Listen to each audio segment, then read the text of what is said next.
Good luck, NFL. That's my words for the NFL. Good luck, NFL, because this guy's got a lot of things to work with this offseason, and he's making he's making it work with nothing to this point. Good luck, NFL, when he has something to work with. What is up, everybody? Welcome back to another video. In today's video, we are back with something a little bit different today. Today, we are taking a little bit of a wider look at the Detroit Lions over these past couple of seasons, giving out some praise today to the Lions scouting department and financial department and showing some love, but also getting excited about the future because of that. So let's get it started. Fired up. It's made a great decision. Great teammates, coaches, and other people who want to be Super Bowl champions. And we are. We're going to do it this year. And we're going places, because we want to go places. Touchdown, Detroit Lions!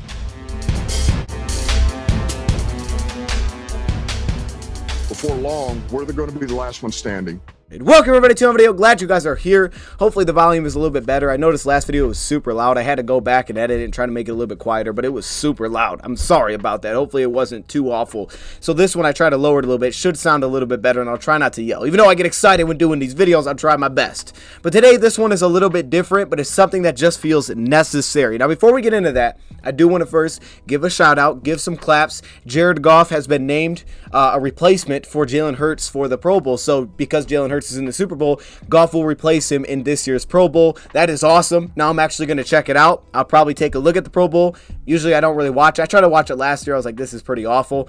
Then at the same time, they said, hey, we're going to flag football. I'm like, all right, I want to check that out. Jared Goff has been named a replacement. Now I'm very interested. So if you weren't going to watch the Pro Bowl, or you were kind of on the, I'm not sure if I want to check it out. Maybe that gives you a reason to. I don't know. I'm just excited for that. So I wanted to show some love and give some claps there. I don't put a lot of stock in the Pro Bowl, but it is cool to see Lions players in it. So anyways, that's besides the point. But in this video, we're doing something a little bit different, okay? Last video, we took a look at a draft prospect. We're going to do mock-off seasons, all of those things. But this one, man, I just want to give out some love. But I think it's also a reason to be excited about what the Lions are building towards once again, because we've taken a look at the salary cap and all of those things. And I think this just ties it all together really well, puts a bow on all of it going forward for the Detroit Lions and how they're really building this team and how quickly they've done it. Because when I take a look at it, I'm just like, this doesn't feel right. It doesn't feel like it should have been able to turn around this fast. But then again, when you take a look around the league, there is one way that teams can turn around very quickly,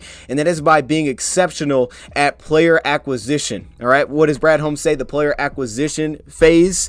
The Lions have been pretty exceptional in that category, and it has really allowed them to quickly turn this thing around. I think it's maybe the biggest component. I think it is the biggest component out of everything. Now, I don't want to in this video lose sight of the coaching staff and how much that means. I try to give that credit and, you know, the players and all of those things, but I also want to show some love to this side of things. Just bringing in these guys and how efficient the Lions have been is really just unreal. And the reason I wanted to do this is because last night I was falling asleep on some old Lions games. Usually I watch like 2022 games, or last year I watched 2021. I usually just watch the wins. You know, I don't want to relive the losses. Sometimes I check it out. There's like a moment I remember, but it's not I'm laying down. I forgot that on NFL Game Pass, you could actually go back and rewatch like 2013. I'm like, hey, 2013, let's go watch some 2013 Lions games, because one game that was stuck in my head was Lions at Bears. We stopped the 2-point conversion. So I throw that on, and I just check out kind of the second half of that one. And as I'm scrolling through, I see the Giants-Lions game that year, and I was at that game. I knew we lost that game, and I knew it kind of took us out of playoff contention, but I still wanted to check it out just to see what happened, just to remind myself of what happened. I shouldn't have, but I did. However, it got me to thinking as I was watching and seeing all the missed opportunities that were out there, and not necessarily the big names, you know, but more so the guys that you don't really remember, but they're such a big part of the team. Like those players that every team has to have, whether that's a late round draft pick, whether that's a pickup right before the season or right that week or off the practice squad elevation, like those players that become such a crucial point and part of your team that have to show up in sometimes those big moments that just don't get the talk. And that got me to thinking, like, that's one thing I feel like this team has done extremely well under Brad Holmes, is find a way to get those guys and find guys that are productive. And some have completely shocked us, right? There's obvious names that come to mind, like the John Kaminsky's, and you're like, well, look how big that was as a claim the Lions put in, a waiver claim from a guy that barely had playing time with Atlanta, and now all of a sudden he did this for the Lions. But then there's also those other guys that don't get as much attention, but yet when you see them make the big play, it's like, oh my goodness, thank goodness we have that guy. And I wanted to show some light to those players, but also just the thing as a whole, how the Lions have done this, because to me it is pretty unreal how fast we've seemingly made this turnaround and how bright the future has gotten, and just like that. And you can all see it. The vision's clear. It's easy to see.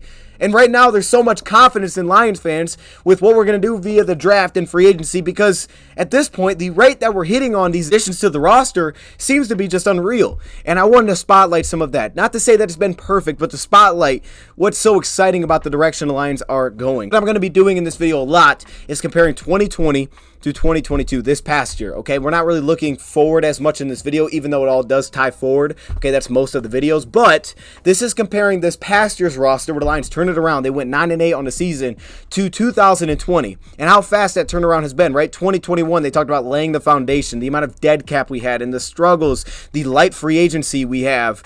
And now in 2022, to all of a sudden be in a position where you're 9-8, you're winning at Green Bay, you feel so bright about the future. Salary cap situation looks very intriguing. You got 2 first-round picks, and you're sitting there like, oh my goodness, the future is so darn bright with this team. So that's what we're going to be doing a lot of this video, is comparing that last season before Brad Holmes got here and the turnaround and the roster changes that have been made, just to kind of put it all in perspective. So let's do that. Let's go back to 2020 real quick. And this is a position I think is very easy to look at because of the fact that it's there. The numbers are there. The production was there. There's really no way to question this. We can all see it.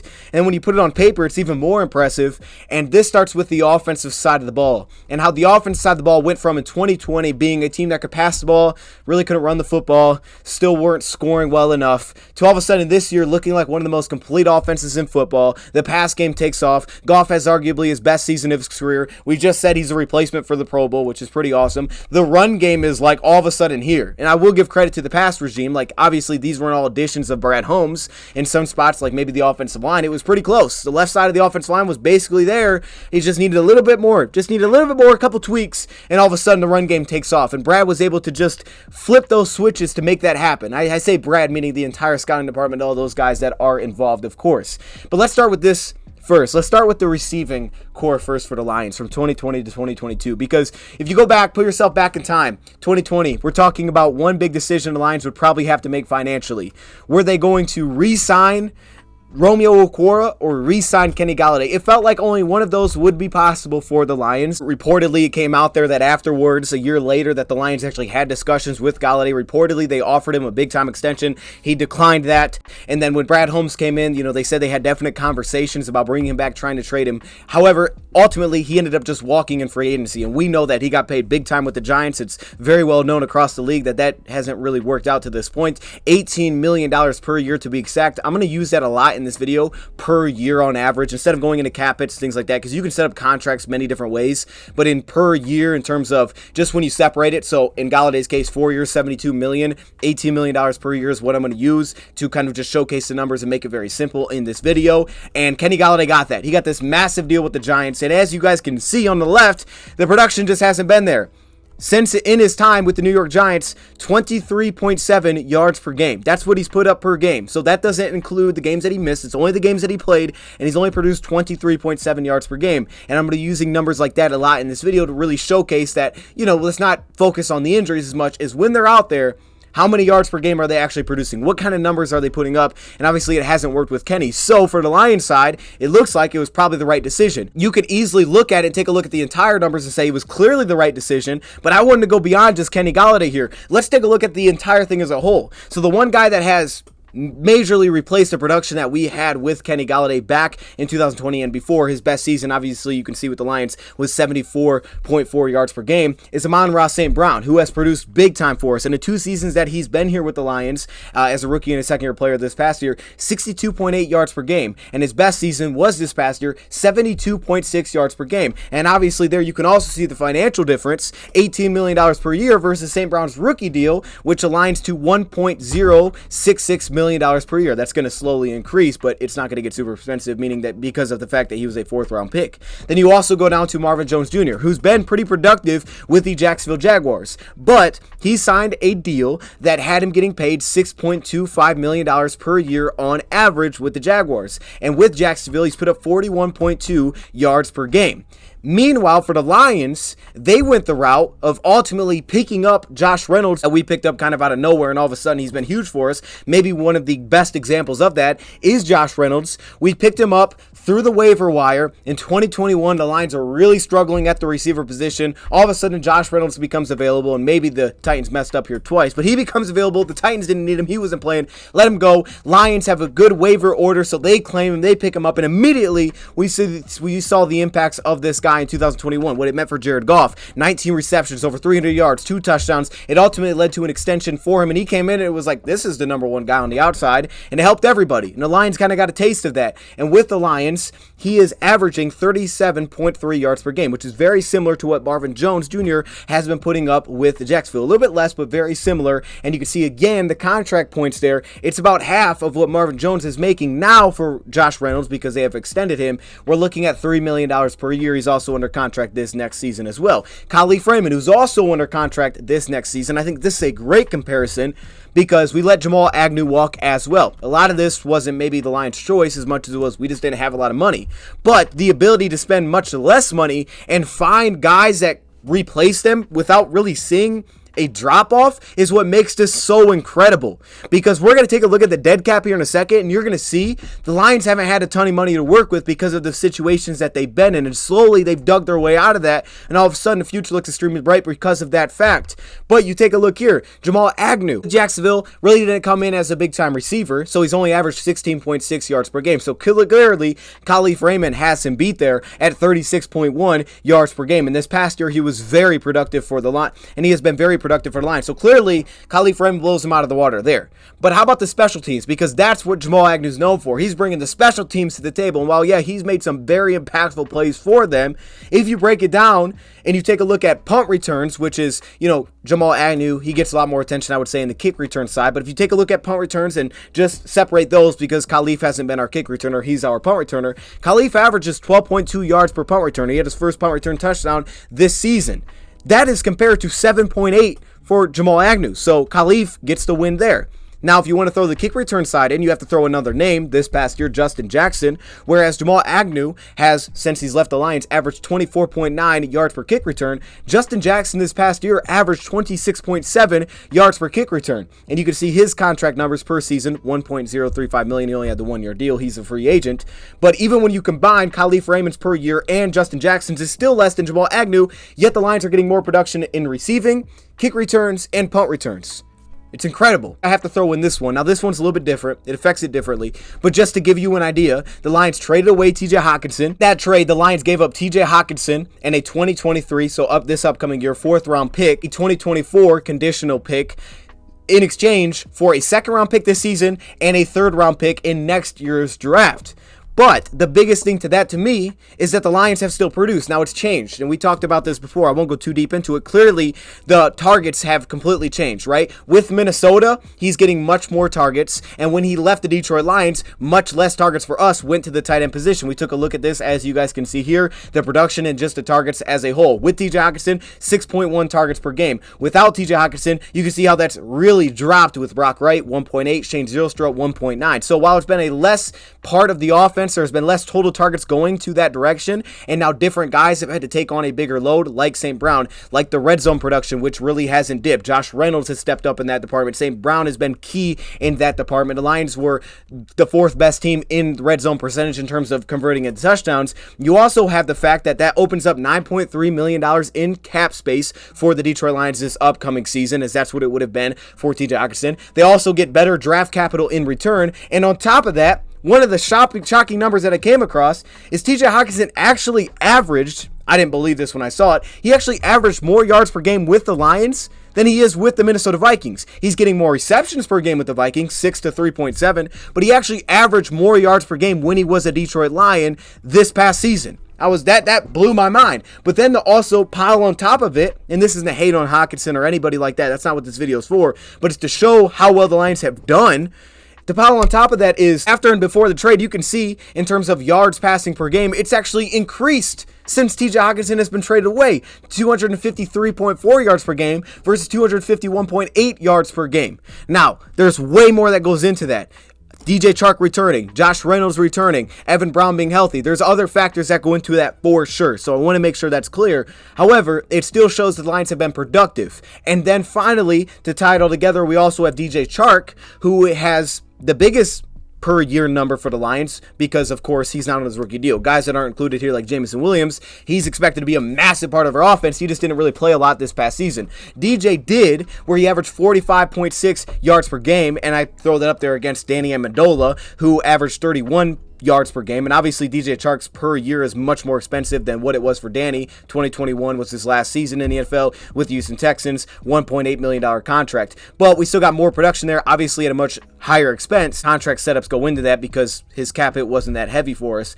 But when you just take it as a whole, and you look at it, you can see that $30.72 million per season was allocated amongst those players versus this past year, only $17.6 million, and $10 million of that is going to DJ Chark. As a whole, they're taking all those names into account. You also increased your production by 69.3 yards per game. It's just like, what the heck just happened here? So much cheaper, and you increased your production. That's not including special teams, which also improved as well. It's incredible to look at that. Tie that in with the very next thing to take a look at here as well, to just put this in perspective. Team stats. Take a look at the bottom here. Bottom left versus bottom right, right? 2020, we had Stafford, we had Marvin Jones, we had Kenny Golladay, we did have TJ Hawkinson. Now, our offensive line was worse, but we had those weapons. Lions were 10th in passing yards. The Lions, this past season, were 6th in the NFL in passing yards. They were also 5th in the NFL in points per game, whereas that 2020 Lions team was 20th in points per game. Also, the rushing side of things. And again, like I said, when Bob Quinn came here, give him credit. He addressed this. He tried to get this thing going. And while not all the moves that, Bob Quinn hit, he did invest and try to get this run game going. And it definitely helped out Brad Holmes because it didn't take a ton for him to kind of finish this thing up and basically put it all together. And while, yeah, there's still room for improvement here, Lions started off this year incredible rushing the football, and it kind of dipped, and a lot of that did have to do with the fact that you lost your right guard. And when I say you lost your right guard, we didn't just lose our right guard, I mean our backup right guard. Evan Brown basically became our starter this season because we did not have Big V for the entirety of the season. You're on your third string right guard, which was kind of a roller coaster ride for the Lions, trying to figure out who that would be. Now, we will discuss injuries, but keep in mind the Lions were also missing that third string guard due to injury, Tommy Kramer, as well. Now, Logan Stenberg, one of the Bob Quinn's additions, didn't really fill that role for us. Dan Skipper, we tried to push him there, didn't do great at that. KO'd maybe our best, which was a Brad Holmes addition, so that was part of it as well. But you can see, as a whole, 2020, clearly we could not run the football. Adrian Peterson, who we signed right before the season, was our top back. He averaged 37.8 yards per game. One big thing that Brad Holmes did when he got here, and one of the biggest additions that he made, one of the only multi-year deals that he's even given out to this point to a free agent that wasn't already here through an extension, was Jamal Williams. One of the only multi-year deals that he gave out in that scenario was to Jamal, to that 2-year where he's only averaging $3 million per season. And he has been something that the Lions honestly hadn't really had up until his signing in a very long time. And what that was a consistent running back in terms of you knew what you were going to get, but he was also playing at a good level. It wasn't just I know what we're going to get, but he's not really producing. He played at a high level. He was young, so it wasn't like he was on his last leg. He was very reliable. He was going to play a ton of games, and he brought a lot to the table. Short yardage, you knew that he was that guy for us. Pass catching ability and fantastic pass protection. And for the Lions, that kind of consistency is massive because while they still had Swift in this, they needed someone that you just kind of knew. Game in and game out, I know what that dude's bringing to the table. And for the Lions, it meant a first 1,000+ yard season for Jamal. It also meant that as a team, they were 11th in rushing in the NFL, averaging 4.5 yards per carry, 128 yards per game, and 23 rushing touchdowns. Jamal broke some records along the way, and he averaged 62.7 yards per game. So clearly, in all of the categories, passing, rushing, and points per game, the Lions are way above where they were in 2020. And it seems shocking because who would have thought if you just put those names up there and you said 2020, we have Kenny Golladay, Matthew Stafford, TJ Hawkinson, Marvin Jones Jr., and then all of a sudden, and Adrian Peterson, DeAndre Swift was young, rookie DeAndre Swift, and you put it up there against 2022, and you're saying we have Jared Goff, Jamal Williams, we still have DeAndre Swift. Our receiving core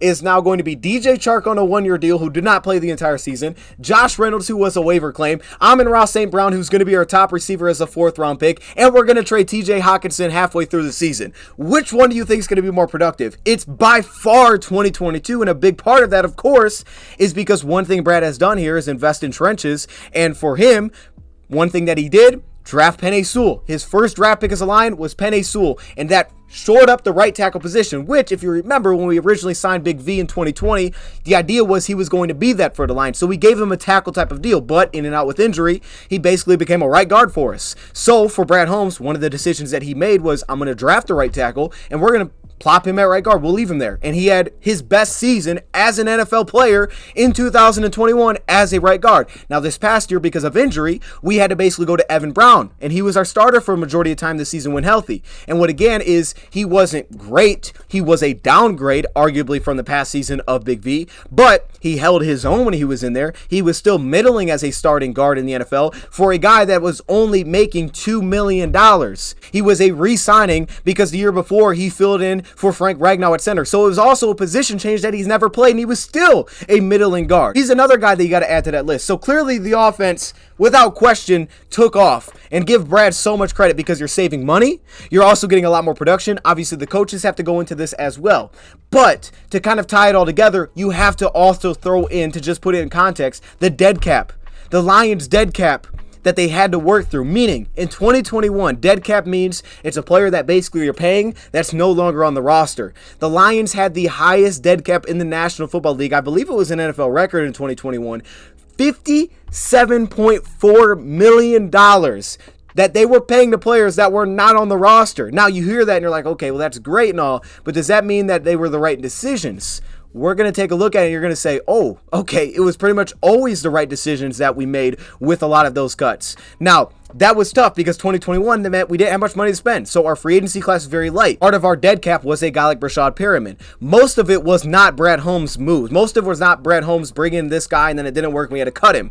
Instead, a lot of those were previous additions, the Desmond Trufants, the Justin Colemans, the Trey Flowers, that they ended up cutting, the Jamie Collins, and that's where we had to take on the dead cap, which was given by the previous regime because they were trying to win. So they went out and maybe overpaid for guys that they were trying to win with and it didn't work out. So we had to kind of cut that and open up the cap space, which meant we had to take it on the chin. In 2021, we took it and we're like, hey, we had to take it now, but that means 2022 is going to look a little bit easier. 2023 is going to be a little bit easier because we're going to start to get ourselves out of this. So 2021, while they took it all head on, they did the most dead cap, and it was tough. It was a tough season last year, but on the process, they also got to find a lot of young players between the Jerry Jacobs and guys that got opportunities, and also a lot of these cheaper deals that Khalif Raymond's that got opportunities proved that, dude, they're legit, and we're getting them at a steal, basically. So it actually kind of worked out for us. It was a tough year, but it ended up basically working out for us because we saw this past year, a lot of those guys that had to play then, young players, cheaper deals, they ended up being a big part of us for this year, and they probably will be going forward. One of the biggest things, because when you talk about what has been part of this turnaround,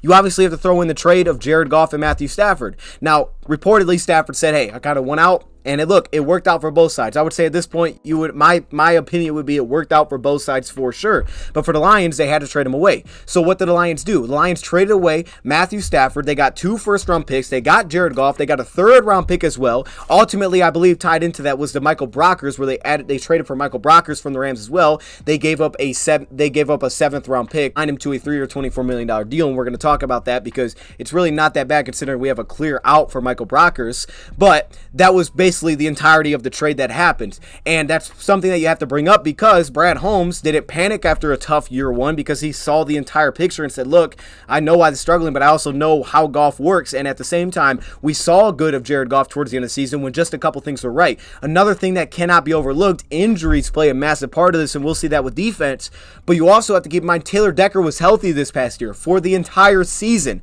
Still, the Lions need to address and find a backup tackle because they don't have that. Unless that becomes Obina Eze, they don't have that. They still need to go find that. They didn't find it this past year necessarily, but Taylor Decker was healthy. The left tackle position, what it meant is that Penei Sewell could stick at right tackle, and now you have both of your tackles locked down, and clearly we saw the difference that it made. The pressure rates were ridiculous in 2021, and we saw it immediately. The biggest thing to me, obviously the Ben Johnson becoming OC has been massive, but the personnel side, Taylor Decker returning changed everything for the Lions. The passing game became a legit passing game. It wasn't just, let's run a screen. Every third down, let's throw a screen. There was actually pushing the ball down the field because Goff had somewhat time, and it kept Penei Sewell at right tackle. It helped his development, and this past year, that was a massive part of it, is that Taylor Decker was healthy. His cap hit went up, but he was healthy, and that meant a world of difference for us, is that we had those two guys and Frank Ragnow on the field, which is another one that's worth bringing up. At right guard, we did not have Big V. So injuries are going to happen, which is why you have to have depth, and we saw this past year that a lot of positions, we had reasonable depth, and guys like Evan Brown were massive. We still need to find that at backup tackle, though. I'm not going to let go of that until we do it. But with that, let's transition now into the defensive side of the ball. As you can see at the bottom there with the dead cap, take a look at that. Look at where the Lions' dead cap is now for 2023. 30th most, $300K. Now, that I expect to change because there will be cuts with guys of dead cap. Michael Brocker seems like the most obvious one. His is almost $4 million in dead cap, so that will change.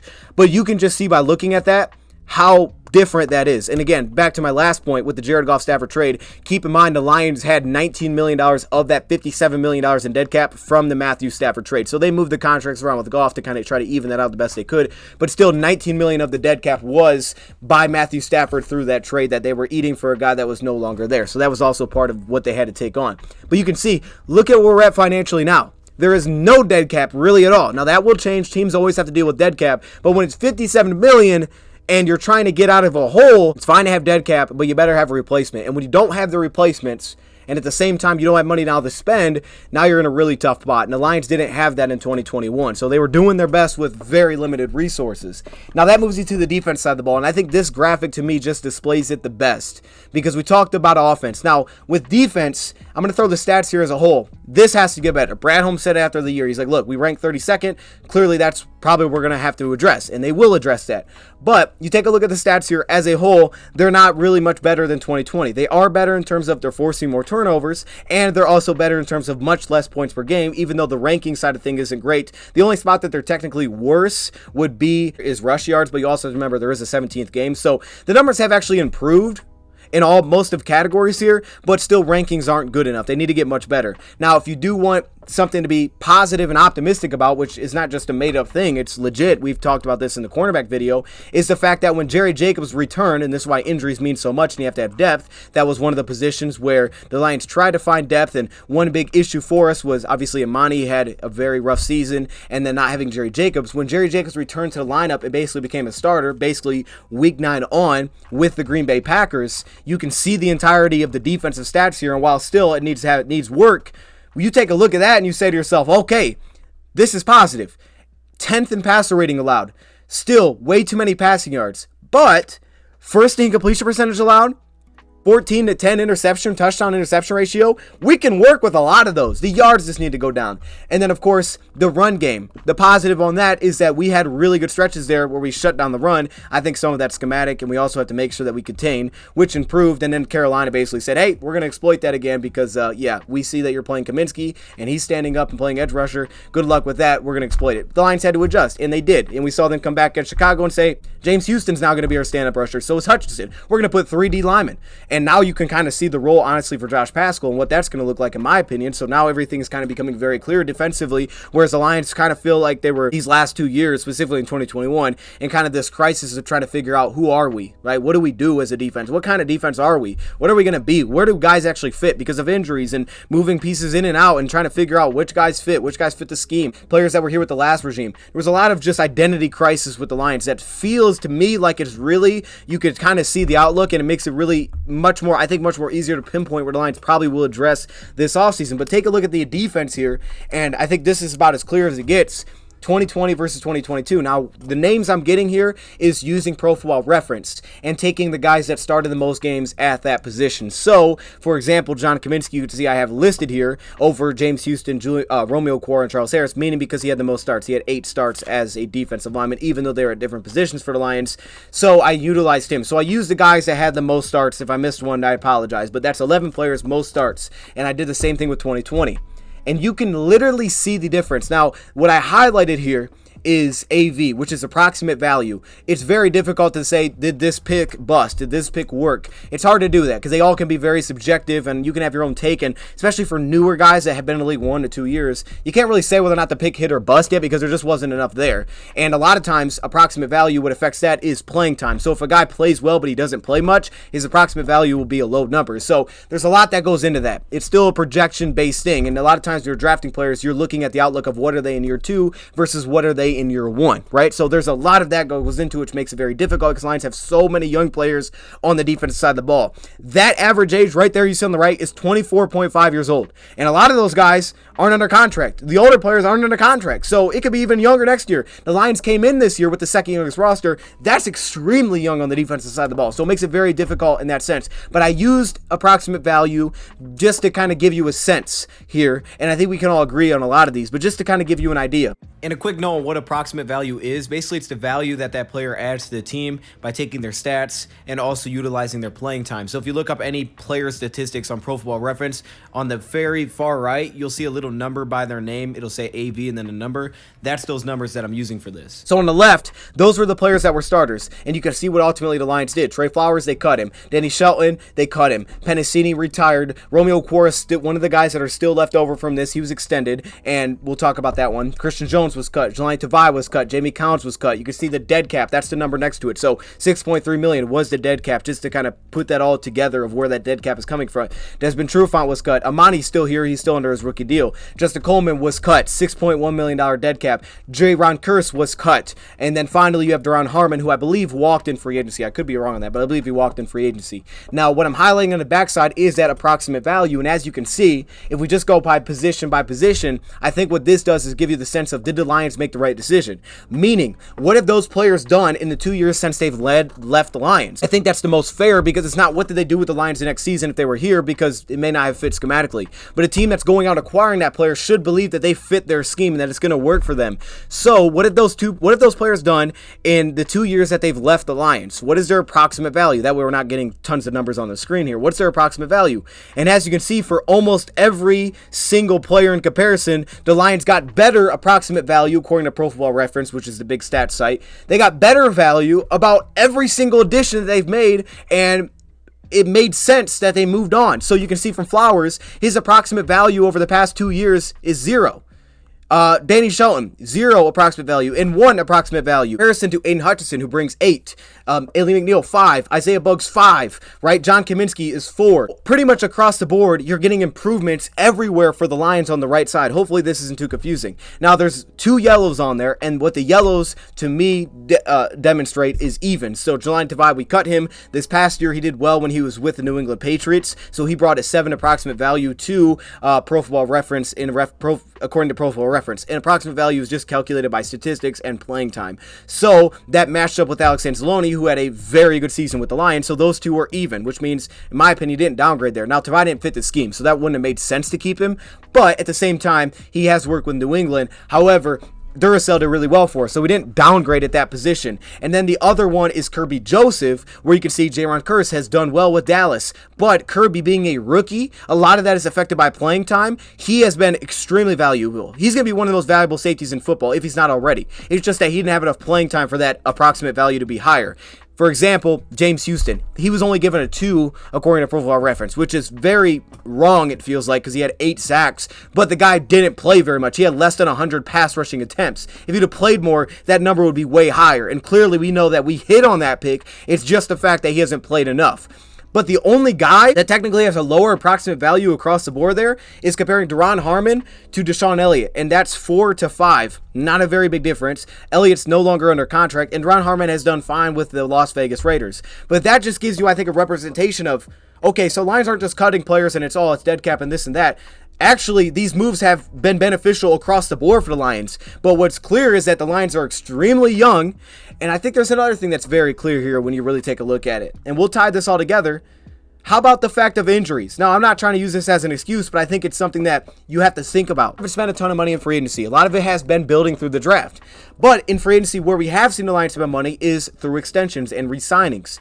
And if you look at the defense side of the ball, the biggest deals that they've given out, 3 of the 4 have just been extensions. And you can say 4 of the 4 because Michael Brockers was technically an extension, I guess, because you traded for him, then you just gave him a new deal, so you could throw him into that as well. So that means basically your 4 biggest deals that you've given out and the 4 biggest investments that you've given aside from draft picks to the defense have all been injured. And that's the reason you have questions. Aside from that, you wouldn't have questions probably. Romeo Okwara, he was definitely worth the extension when we gave it to him after 2020. He was a very good pass rusher, and you could see the impact from play to play. I went back and watched him.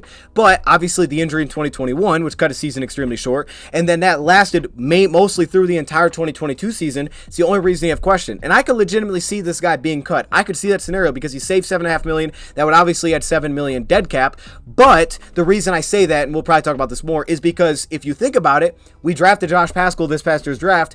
Brad Holmes knew Romeo Okwara was injured. He probably had a way better sense than we did on how long that was going to last. And now, because of Josh Paschal and what we saw towards the end of the year with the Lions 3-4 type of front, meaning 3 defensive linemen, hand in the dirt, and also 2 edge rushers, which was usually James Houston, Aiden Hutchinson. We know Charles can rotate into that, and he does that a lot too because he can drop into coverage very naturally. How natural it looks with James Houston, if that's what the Lions do going forward, and I think that's where you kind of see the vision of, oh, I can actually see the Lions' identity defensively starting to come into form here. It seems like you may be able to see what the vision is versus the past years where they've really kind of mixed in and out. Levi, terrible situation. The defense didn't fit his skill set at all, and he had the injuries that he had to deal with.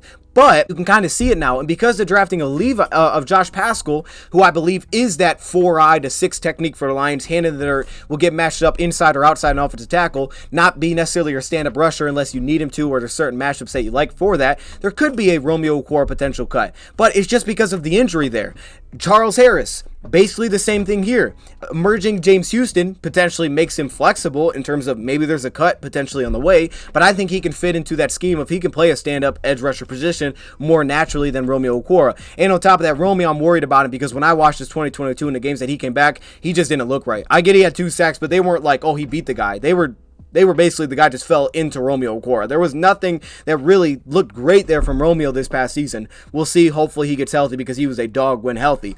But Charles Harris, same thing you look at here. It's been the injury. He had a groin injury this past season, and that's the only reason why. And even Brad Holmes brought him up in the post-game season presser saying that basically, well, we didn't have Charles for a lot of the season, and Charles was extremely productive. And the 2-year, $13 million deal that we got him on felt like a no-brainer because that's not very expensive for a guy that literally was coming off a 50 pressure season. He's maybe not a starter, but he's a legit rotational pass rusher with flexibility that can play to run and drop into coverage. And it was just the injury that really hurt that. Michael Brockers. Now, this one wasn't an injury. This one was more so the fact that he hasn't been that productive with us, and on top of it, this last year, he had a role. He started the first 5 games. All of a sudden, coming out of the bye week off of New England, they put Aleem McNeil as more so the 3-tech, which basically got rid of the role for Michael Brockers as he wasn't being impactful enough as playing the 3-tech position, and that had Aleem at nose tackle. I said it in the defense line video. Lions, I believe their biggest need there is they have to go get a 3-tech, meaning you have to get that Levi type of build player, unless you believe Levi can come that. And I hope that he can,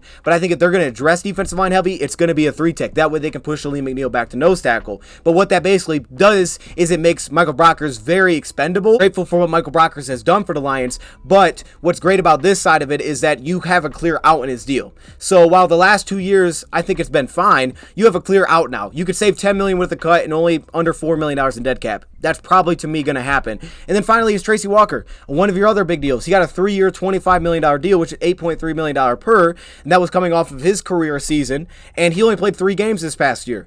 And because of that, the good side is that you got to see Kirby Joseph, and to me, Kirby Joseph looks like an absolute dog, and he's going to play extremely well with whoever's out there. And Iffy also ended up getting looks, and I would not be shocked if Iffy ended up being the replacement for Deshaun Elliott if he's not resigned, because I think skill set wise, you like Deshaun matching up with tight ends, that's where Iffy thrives. And I think Iffy showed up when we needed him to. So to me, I wouldn't be surprised if he ends up showing that he's just a replacement for Deshaun Elliott.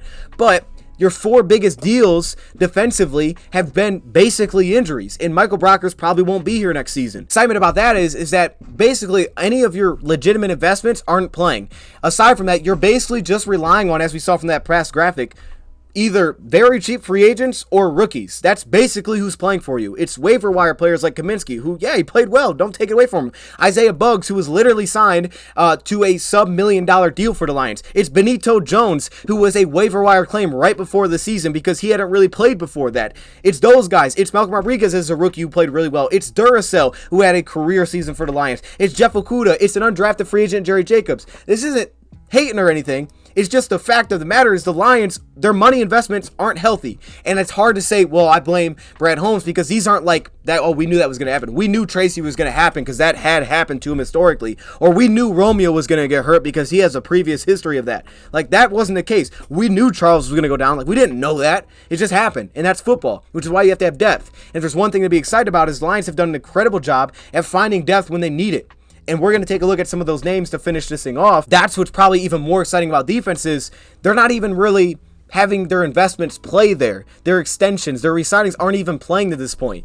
Now, what's also huge to this, and I think it's kind of impossible to basically say, did this hit, did it miss, quickly into their, rookies' contracts. But if you just go through the Lions' rookie draft picks, and I've done this studies in the past, it's so hard to draft. The amount of draft picks teams normally hit is well below 50%. Even if you look at studies, there's been studies done from 2011 to 2017, less than 50% of picks actually turn out, meaning that over 50% of draft picks are bust. Now, let me add some context to what I'm saying. I used approximate value because that's what most studies use to determine that kind of success between ESPN and different websites. I did something like this in the past, but to save time, just want to give you a look at it. We know it's very difficult to draft, and these are some of the studies that I came across from 1996 to 2016. These are all draft picks. Only about 8% of draft picks really make much of a difference beyond replacement value, and only about 30% see much playing time or make a significant contribution.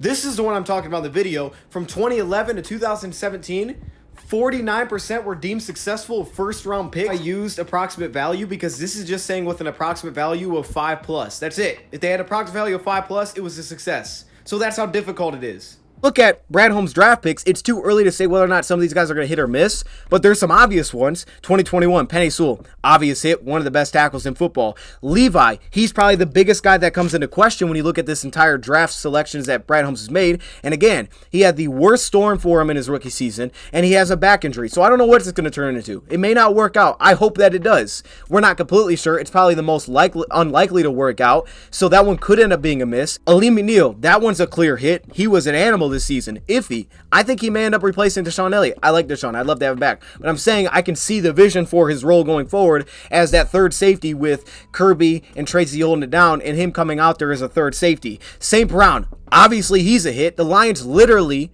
think about this for a second now, just to think about it. We literally have arguably the best slot receiver in football. We turned Kenny Golladay, Marvin Jones, Jamal Agnew, the amount of money we lost there, into the best slot receiver arguably in football. A ridiculous Jameson Williams who has crazy high upside. We just don't know what it's going to look like, but we're going to find out. Okay, that's part of the reason that we got him is because of that he wasn't going to be healthy. So you have that. You have Josh Reynolds, who has produced like basically a number 2 we need him to, but obviously we've seen the connection, and a top passing offensive football.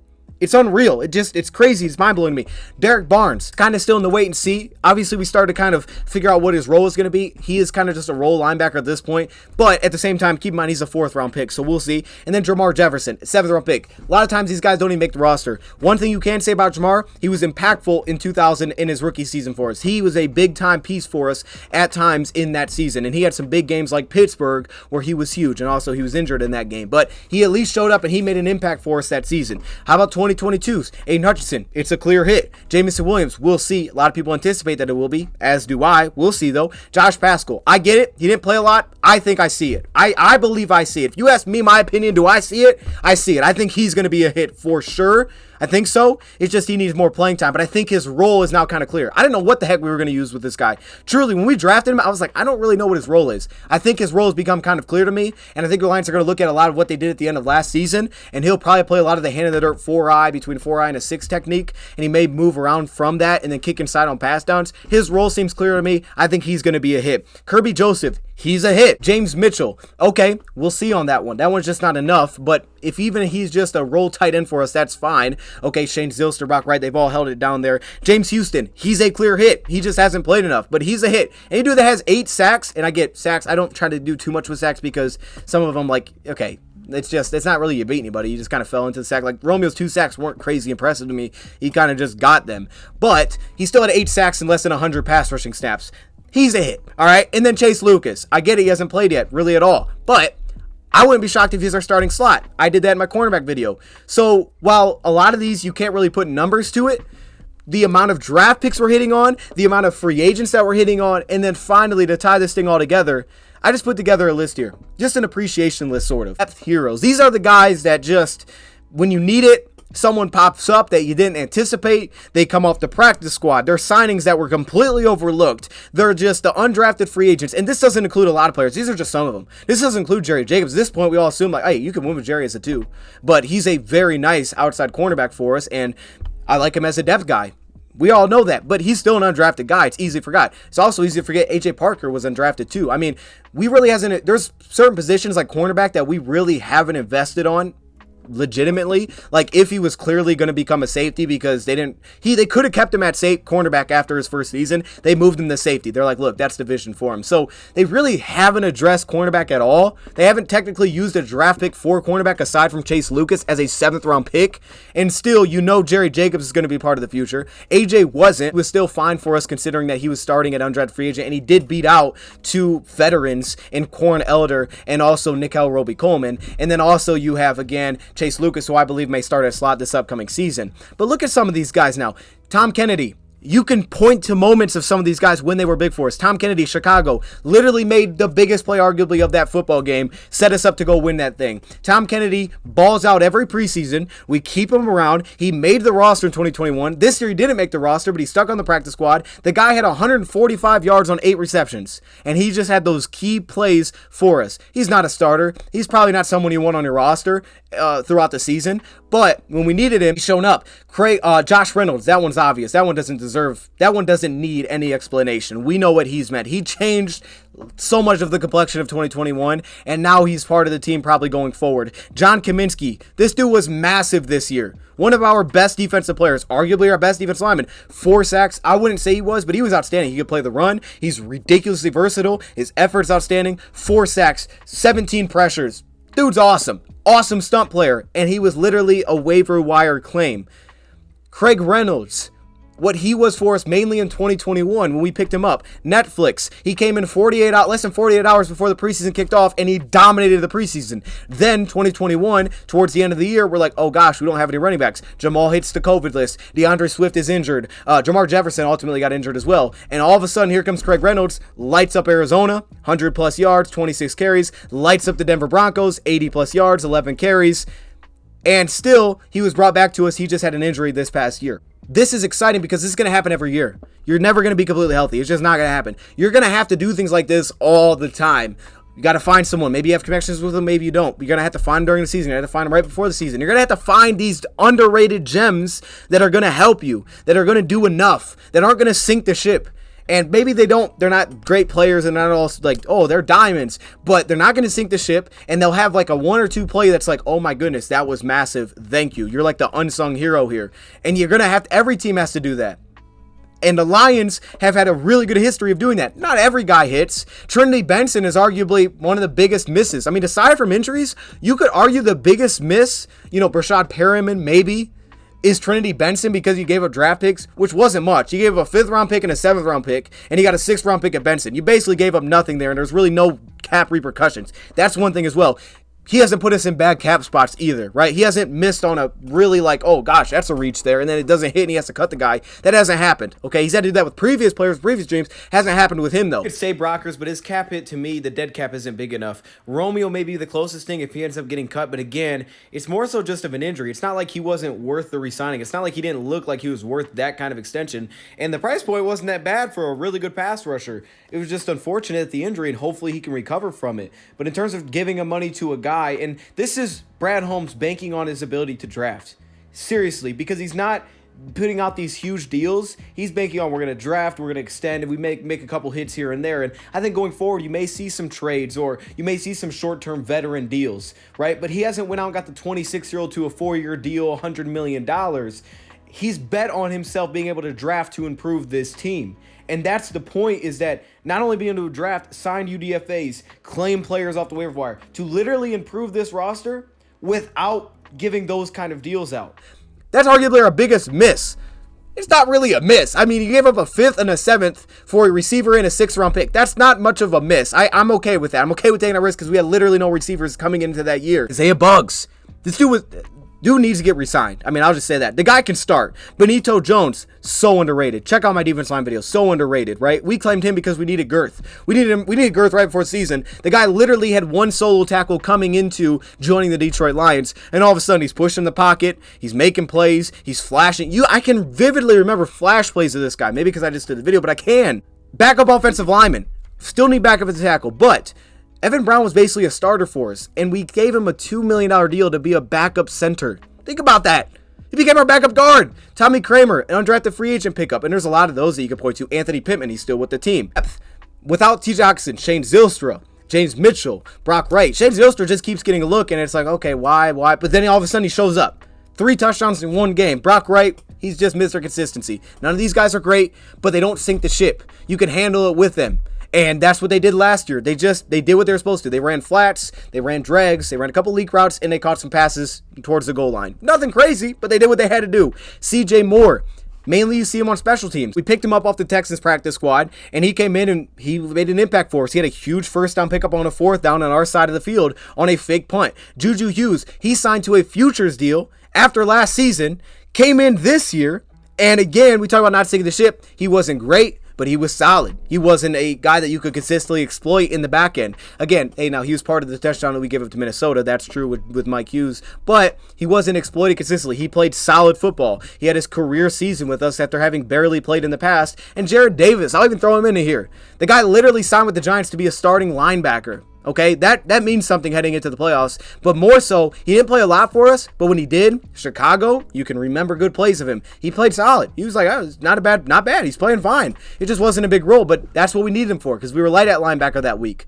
It's that ability to find those depth heroes which makes me very excited because you know that they can find guys like this, and you're going to have to do that every year, and those guys are going to be the guys that they're going to come out of nowhere and shock you. It's going to be more difficult. Like backup tackle, I think should be addressed just because it's going to be so difficult. Everybody's looking for tackles. So to find it during the season is going to be rare. But the safeties, the receivers, the guards, the running back, I mean, it's just like guys aren't sinking the ship, and we're able to find those. Defense should be excited because a lot of these dudes that are getting paid should be back. Maybe Romeo gets cut. Maybe Charles gets cut. That's possible. There are some potential outs there, and you could save some money. But based on what he's done with a lot less, are you not optimistic that he's going to make it work? Are you not optimistic that with a guy that now has to work with? Think about this for a second. The league should be on notice here. The Lions have 2 first-round picks, 2 second-round picks, a third-round pick. They have 5 picks in the top 81 draft picks. And if you just think about what the Lions have done in the top 3 rounds, think about the names. Aiden Hutchinson, Penei Sewell, Levi, right? That one's the injury one, right? Okay, Josh Pascal, Ali McNeil, Iffy, Kirby Joseph. So basically what? You're probably going to hit on 3 of those? Based on what we know, you're probably going to get 3 dogs at least out of those picks? That's a problem. Imagine if those are all defense. And then you also gave him 3 late round picks to play around with, 154, 183, and 194. And in terms of cap space, we're 15th in effective cap space still. So we're still in the top half. We're still under the cap. And there's not a lot of guys that you're looking at saying that's an obvious cut because we don't have a lot of wasted money. That's probably the biggest thing to say is that in the past, you could look at the roster and say, man, that guy's probably cut, that guy's probably cut, that one's probably cut. There's literally one guy that seems obvious here. You could make a case for Romeo. You could make a case for Charles. You could make a case for Steve. You can make a case for a lot of guys. But there's only one that seems like that's obvious because it's not worth the deal. That means we're not wasting money. And now that we're getting out of this dead cap situation that we were put in the past because we kind of had to reset ourselves, now going forward, you're looking at saying, this is why the future's bright. We have draft capital, we have our quarterback, we have our coaching staff, the culture is the best that I can remember it's ever been. Good luck, NFL. That's my words for the NFL. Good luck, NFL, because this guy's got a lot of things to work with this offseason, and he's making it work with nothing at this point. Good luck, NFL, when he has something to work with, okay? Let me know your thoughts in the comments below. Thank you for watching.